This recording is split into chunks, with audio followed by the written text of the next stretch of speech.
create more and better relationships for its members.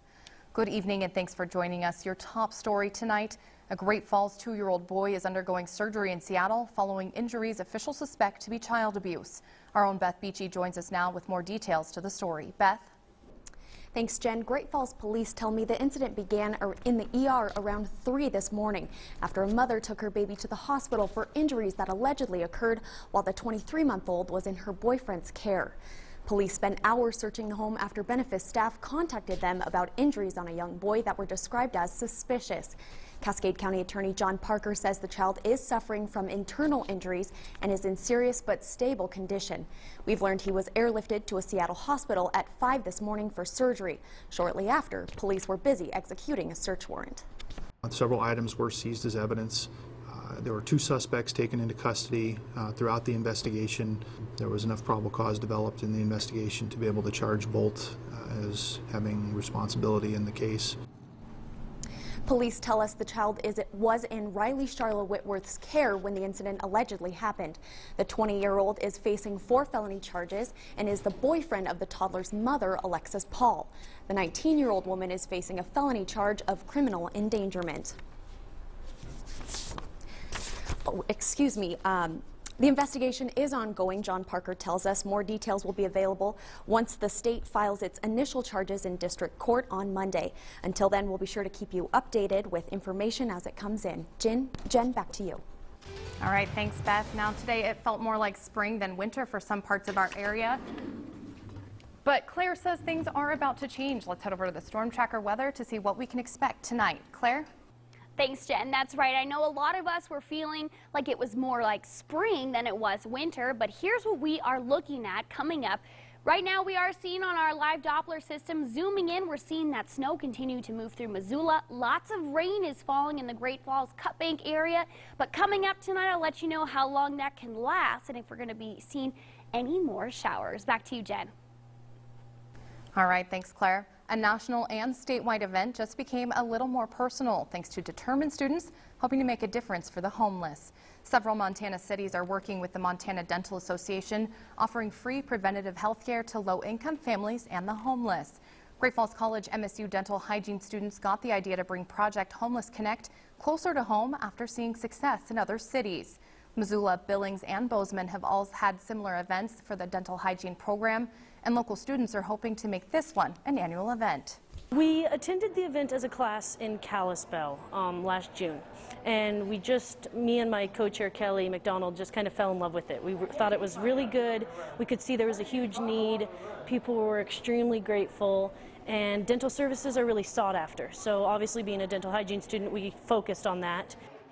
Other services were also offered at today's event. Cosmetology students were on hand to give guests haircuts, and local organizations like the Center for Mental Health, Job Services, and Vets for Vets were there to offer free services to anyone in need.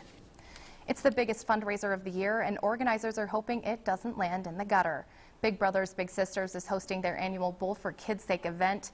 Every year, the organization raises around $100,000, which with this one fundraiser will all stay in Helena and help them with the costs of matching kids to mentors. Right now there are about 272 kids being mentored in the Helena area. What Bigs provide for those littles is stability, support, encouragement, and we're a research-based organization, so we have metrics and standards and we can track the success rate of our littles. Tomorrow we will bring you the story of the Big Brothers and a little brother and the difference that the program has made in both of their lives. For nearly a decade, Eagle Mount has reached out to supporters to help make a difference in the lives of those with disabilities. The 8th annual Margarita Meltdown has come to a close. The island-themed event brought in a Jimmy Buffett cover band, entertaining nearly 1,100 people last night. Organizers added a raffle this year, giving one lucky winner 2 tickets to Paradise. They say the event takes days to just set up for one night of fun, but it pays out for the organization in more ways than just funding. We get to meet people and expose them to Eagle Mount and the programs that we wouldn't necessarily be able to reach any other way. So we gain new supporters and people get knowledge of what's out there in the community to help the people with disabilities. Sivamaki says this year had a great turnout and is already looking forward to next year, but of course after a little downtime. Thin Mints, Tagalongs, and Samoas. The Girl Scout cookie season has come upon us, and our own Beth Beachy took to the neighborhoods to see what it's like for one Girl Scout to go door-to-door selling a few of America's favorite cookies.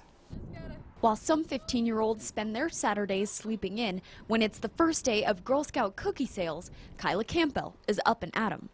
You know, the first day of cookie sales in our house, we wake up super early, we get ready, and we head out as soon as we can and try to sell as much as we can the first day. Kyla says some days she has more luck than others while going door to door, but she says she set some pretty high daily records. Probably around 150 to 200, but the most I've sold for a year is 1,020 boxes. That record was set in Texas, where the Campbells lived before her dad was stationed here in Great Falls. She says knowing how much she'd move around was the main reason for joining the Girl Scouts. Growing up in a military family, it's nice to have something that you know wherever you go, you're always going to have that one thing. It's a stable thing in your life. Now in Great Falls, Kyla says her goal isn't to sell 1,000 boxes this time, but she and her 12-year-old sister take the selling biz pretty seriously. It'd be like, okay, you get this side of the street, I'll get this side of the street, let's go for it. But after all the cookie sales, Kyla says the best parts aren't the prizes Girl Scouts can win, but the new community members she gets to know. Have a good day. I really like meeting the new people and just being able to chit-chat with them about Girl Scouts and why I love it so much. In Great Falls, Beth Beachy, MTN News. Delivery of the Girl Scout cookies are scheduled for March 4th through the 13th, but if the weather turns ugly, those shipments could be postponed.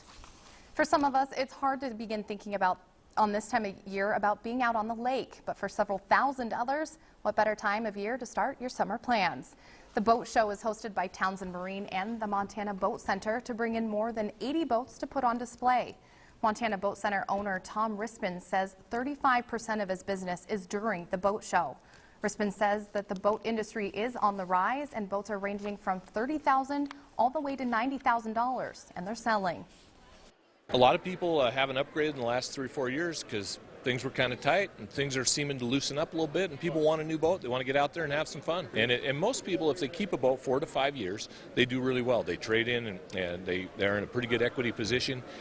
You don't lose as much money owning a boat as you do on, say, a car, because boats just hold their value better. The boat show continues from tomorrow from 10 to 4.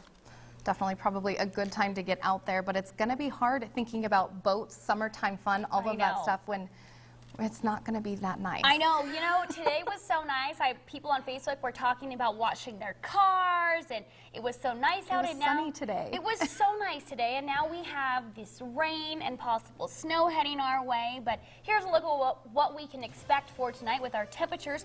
Rain and snow showers will continue off and on throughout the evening for most parts of our area. Most of the snow, though, will be in the higher elevation and calm winds throughout the rest of the evening. I'll have a complete look at your